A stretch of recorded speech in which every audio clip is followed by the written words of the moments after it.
নমস্কার বন্ধু।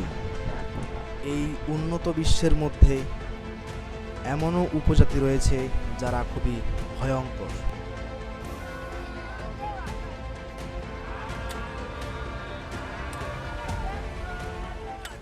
এখানে আমি ভয়ঙ্কর শব্দটা কেন ব্যবহার করলাম তা তুমি ভিডিওর শেষে নিজেই উপলব্ধি করতে পারবে।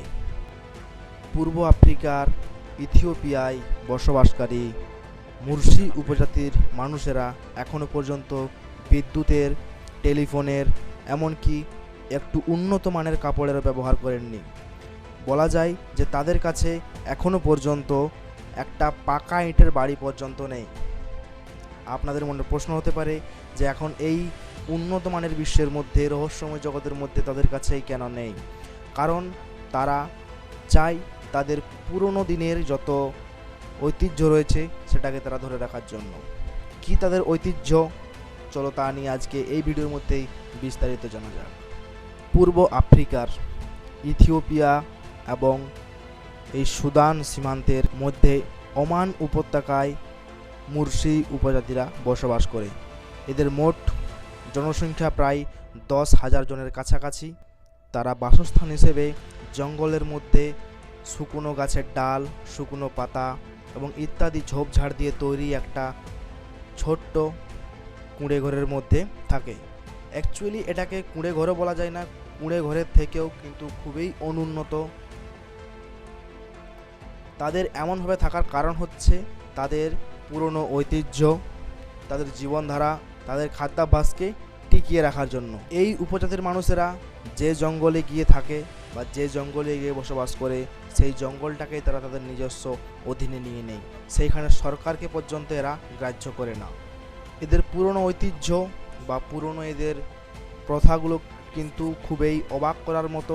যেমন যদি উদাহরণস্বরূপ বলি, যদি কোনো দম্পতির ছেলে সন্তান হয়, তখন সেই ছেলে সন্তান হওয়ার খুশিতে তার বাবা সেই ছেলেকে একটি গাই এবং একটি ষাঁড় উপহার হিসেবে দেয়, যেটা আমাদের এখানে বার্থডে গিফট বলা হয়।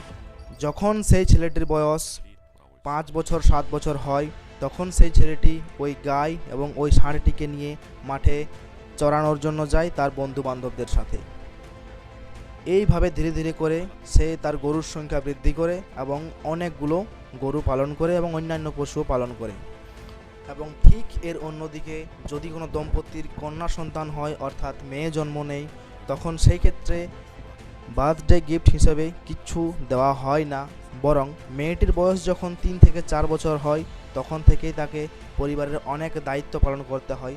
যেমন যদি পরিবারের মধ্যে কোনো ছোট্ট সন্তান বা ছোট শিশু থাকে, তার যত্ন নেওয়া, তাকে ঠিক খেলাধুলা করানো এবং পরিবারকে দেখাশোনা করা, অথবা বলা যেতে পারে যে তার বাড়ির চারপাশটাকে পরিষ্কার পরিচ্ছন্ন রাখার দায়িত্ব সেই মেয়েটিকে দেওয়া হয়। এবং যখন মেয়েটি তার যৌবন বয়সে অর্থাৎ 14 থেকে 16 বছর বয়সে প্রবেশ করে, তখন তার নিচের ঠোঁটটিকে কেটে দেওয়া হয় এবং একটা শক্ত কাঠ বা পোড়ানো মাটির একটা শক্ত অংশ সেই কাটা জায়গার মধ্যে লাগিয়ে রাখা হয়, যতক্ষণ না সেই ঘাটি বা সেই ক্ষতটি শুকিয়ে যাচ্ছে। এমনটা করা হয়, তার কারণ আছে, তার কারণ আমরা ভিডিওর আর একটু পরেই জানতে পারবো। আবারও বলে রাখি, মেয়েটির বয়স ধীরে ধীরে যতই বৃদ্ধি হয়, তার নিচের ঠোঁটের যে কাটা অংশটা সেটা ধীরে ধীরে আবার বড় করা হয়।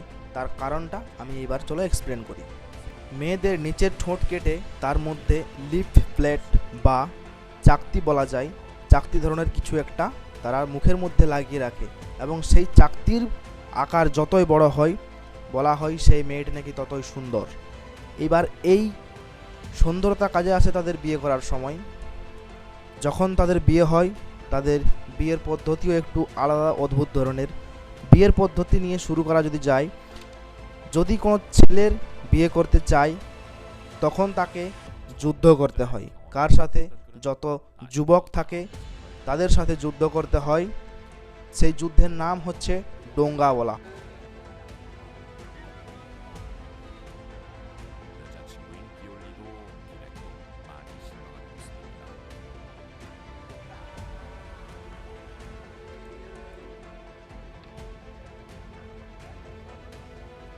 চলতি ভাষায় ডোঙ্গা বলা হয়। এই ডোঙ্গাতে হয় কি, তাদেরকে যুদ্ধ করতে হয় সমস্ত যুবকের সাথে, এবং সেই যুদ্ধে যে উত্তীর্ণ হয় বা যে জয়ী হয় সে তার নিজের পছন্দের মতো নারীকে বিয়ে করতে পারে। পছন্দের অর্থাৎ সবচেয়ে সুন্দর নারী, অর্থাৎ যার লিফ প্লেট বা সেই চাকতির আকার যত বড় হয় সেই সেখানে সবচেয়ে সুন্দর নারী। ভিডিওর প্রথমে যে আমি ভয়ঙ্কর উপজাতি বলেছিলাম তার কারণ এইখানে এই বিয়ে করার জন্য যুদ্ধ করতে করতে বা এই ডোঙ্গা যুদ্ধে অনেক যুবক তাদের শেষ নিঃশ্বাস ত্যাগ করে, অর্থাৎ অনেক যুবক মারা যায়।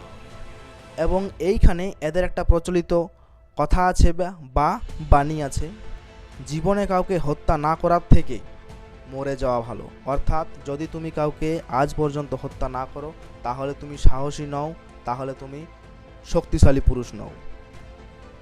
এইখানে আবার মজার বিষয় হলো একটা, যে মেয়েটি 14 থেকে 16 বছর বয়সে তার নিচের ঠোঁটটি কেটে দেওয়া হয় কেন, এইখানে উত্তরটা শুনুন। এই যে বিয়ের সময় যে মেয়েটির লিফ প্লেট বা চাকতির আকার যত বড় হয়, যদি সেই মেয়েটির চাকতির বা সেই লিফ প্লেটের আকার বড় হয় তখন পাত্রপক্ষ পাত্রীপক্ষীকে 60টি গাই উপহার হিসেবে দেয়। ছোট লিফ প্লেটের ক্ষেত্রে পাত্রপক্ষ থেকে সেই কন্যা পক্ষর দিকে 40টি গাই দেওয়া হয়।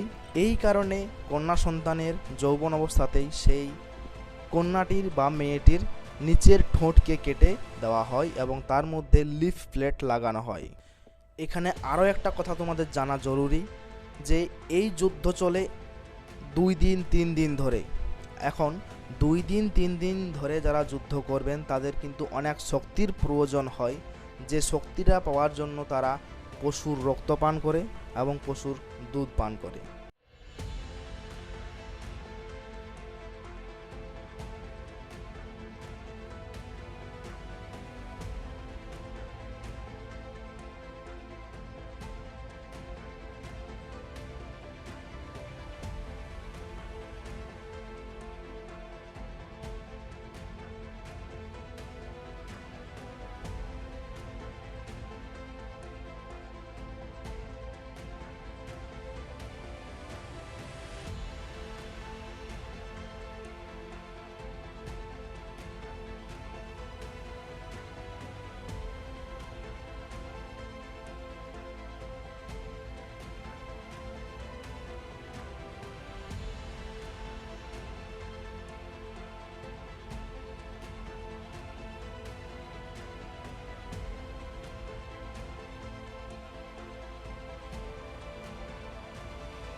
তারা মনে করেন যে পশুর রক্ততে এবং পশুর দুধের মধ্যে অনেক শক্তি রয়েছে, যে শক্তিটা তাদের এক নাগাল যুদ্ধ করে যেতে সাহায্য করবে, তাই তারা পশুর রক্ত এবং পশুর দুধ পান করে। এদের প্রধান খাদ্য বলা যেতে পারে, যেহেতু এরা শিকার করে তাই কাঁচা মাংস বা পোড়ানো মাংস এরা খাইতে সব থেকে বেশি পছন্দ করে। তার সাথে যেহেতু শাকসবজি চাষ করেন তাই কিছু পরিমাণ শাকসবজি এবং চালের দানা বা বলতে পারেন চাল সেদ্ধ করে ভাত আকারে খাওয়া এরা পছন্দ করেন। তো এই ছিল আজকের ভিডিও। যদি ভিডিওর মধ্যে কিছু আপনি নলেজ পেয়ে থাকেন বা জ্ঞান পেয়ে থাকেন তাহলে অবশ্যই ভিডিওটিতে লাইক করবেন। যদি এমনই পরবর্তী ভিডিও দেখতে চান তাহলে আমার চ্যানেলটিকে সাবস্ক্রাইব করবেন এবং নিচে কমেন্ট অবশ্যই জানাবেন পরবর্তী ভিডিও কি চাইছেন বা এই ভিডিওটা কেমন লেগেছে। নমস্কার, ধন্যবাদ, জয় হিন্দ, জয় ভারত।